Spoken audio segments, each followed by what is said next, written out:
Novel awkward chapter 3। तो last chapter में हमने देखा था कि यीमू बोलता है यनचेन कुछ और नहीं बस बाइट आई वुल्फ है जिसको मैंने इतने सालों से पाल रखा था।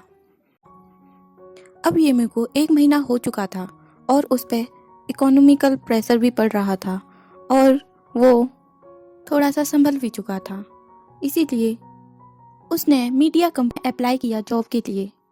यह एक न्यूली स्टेबलाइज्ड फंड फॉर्गन कंपनी थी जिसका मालिक चेंगमो था। तो दोस्तों चेंगमो हमारा थर्ड कैरेक्टर है। चेंगमो एक स्मार्ट मैन और यंग मैन था जो कि यूएस से वापस लौटकर आया है और वो अपनी कंपनी को खुद ही आगे बढ़ा रहा है। जब यीमू ने इसका एड देखा तो इसमें जॉब के लिए अप्लाई किया। यीमू ने ज़्यादा कुछ नहीं देखा, बस उसने हाई सैलरी और बेनिफिट्स को देखते हुए इंटरनेट से इस कंपनी की इंफॉर्मेशन निकाली और यहाँ पर अप्लाई किया। जब यीमू को रियलाइज हुआ कि इस कंपनी के स्किल्स उसकी सोच से भी ज़्यादा थे।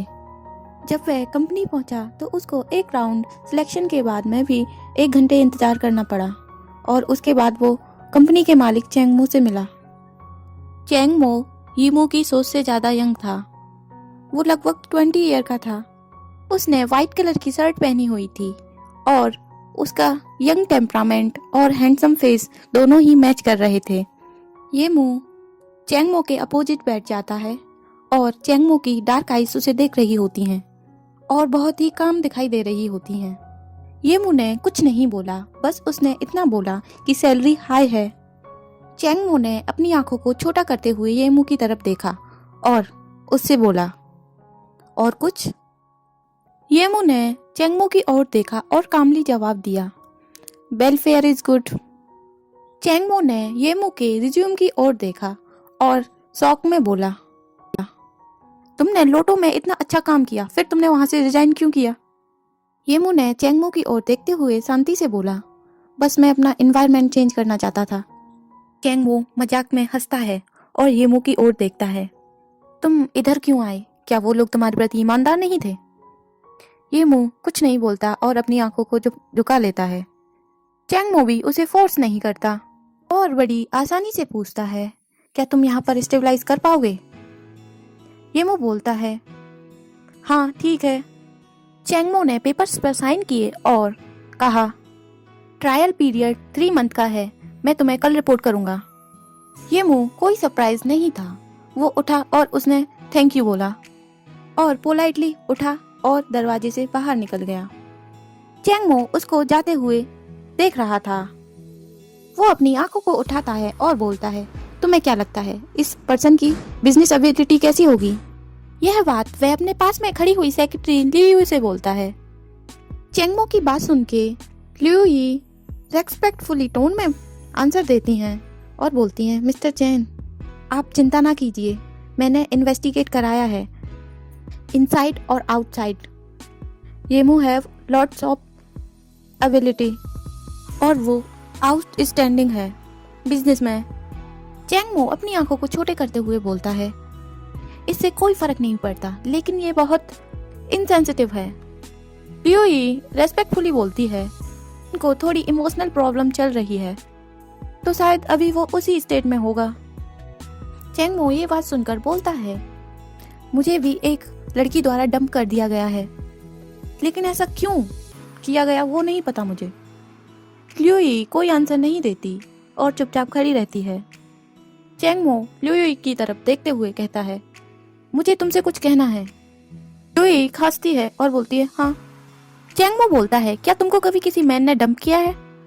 चेंगमो अपनी गहरी आंखों से उसकी तरफ देखता रहता है और उससे बोलता है, क्या तुम नहीं जानती कि मैं गे लोगों से कितनी नफरत करता हूँ? लियोई थोड़ी सी हेजिटेट होते हुए बोलती है, अगर आप उनको पसंद नहीं करते तो आप उनका एडवांटेज ले सकते हैं। चेंगमो इंटरप्ट करता है और बोलता है, इसे भूल जाओ, हम इसको प्रोविजन 3 मंथ के पीरियड में डिसमिस कर देंगे। ये हुई बोलती है, ओके प्रेसिडेंट चेन। इधर यीमू कुछ नहीं जानता था। वो पास की मार्केट से आते हुए अपने लिए फूड खरीद के लेके आया था शाम को डिनर में प्रिपेयर करने के लिए। जब उसने डिनर प्रिपेयर करना शुरू किया तो उसने अपने आप को कई बार चांटे लगाए और वो सोचने लगा वो किस तरह यनचेन के लिए फूड बनाया करता था। और बस इसी चीज को सोचते हुए उसे बहुत ही गिल्टी फील हो रहा था अपने लिए। उसने इसी बात को सोचते हुए गुस्से में आकर सारी वेजिटेबल उठाकर डस्टबिन में डाल दी और खुद जाकर सोफे पर लेट गया और सिगरेट पीने लगा। वो अंधेरे कमरे में ही लेटा गया। उसने लाइट भी ऑन नहीं की।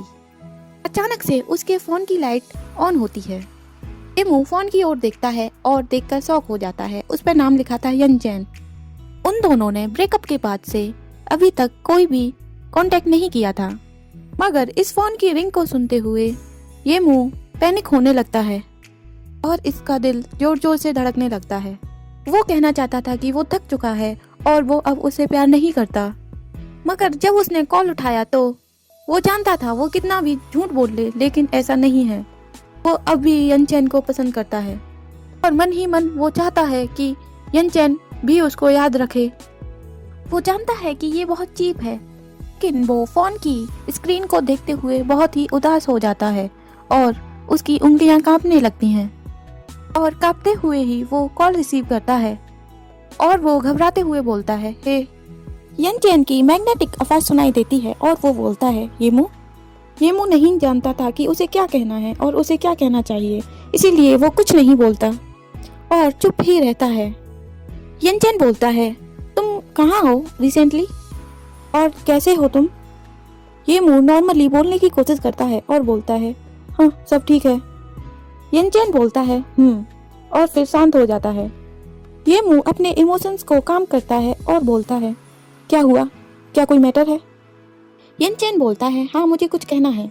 क्या तुम पार्टिसिपेट कर रहे हो आर्किटेक्चर डिजाइन कंपटीशन में, जो कि टाइम कप द्वारा ऑर्गेनाइज कराया जा रहा है? क्या मैंने सही कहा? येमू बोलता है, हाँ सही कहा। यनचेन शांत हो जाता है और बोलता है, क्या तुम अपना नाम वापस ले सकते हो? गु हुआई भी उसमें पार्टिसिपेट कर रहा है, लेकिन वहाँ के मोस्ट ऑफ लोग तुम्हें ही वोट देंगे, इसीलिए।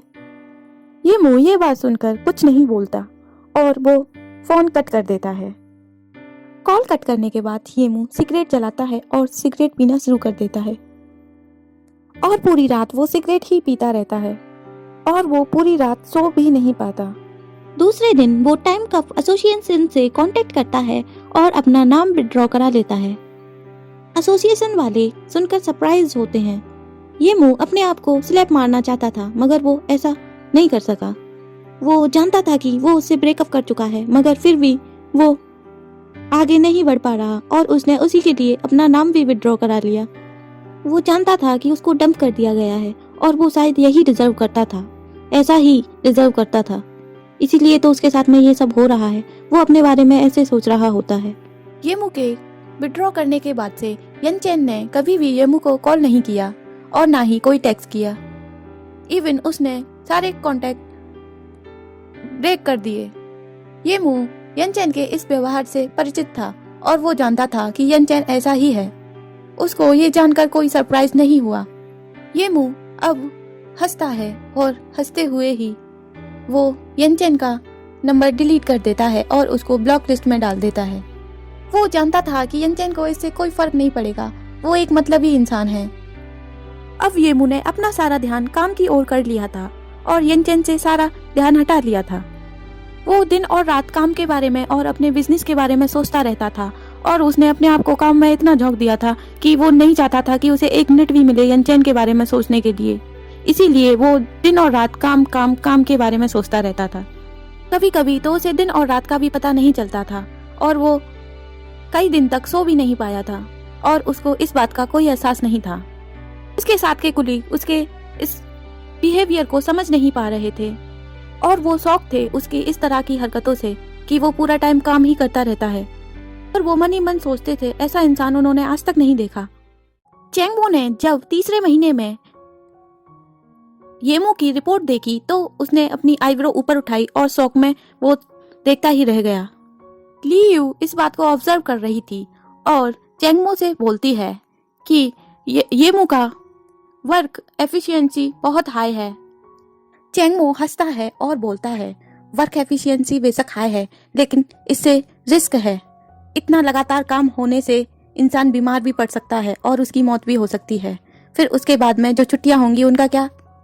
लियू ही को समझ नहीं आता आखिर में उसका बॉस कहना क्या चाहता है और वो बोलती है, क्या अब भी तुम येमू को फायर करना चाहते हो? चैंगमो फोल्डर को क्लोज करता है और केयरलेसली बोलता है, कंपनी का एक प्रोजेक्ट है, इसे तुम येमू पर छोड़ दो, ये उसके लिए अच्छा होगा।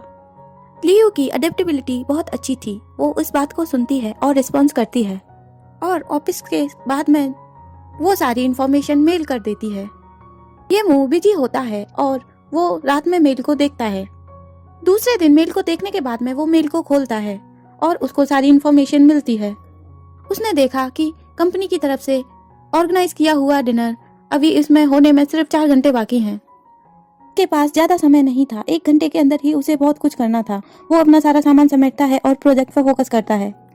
वो सोचता था कि ये प्रोजेक्ट बहुत ही छोटा होगा।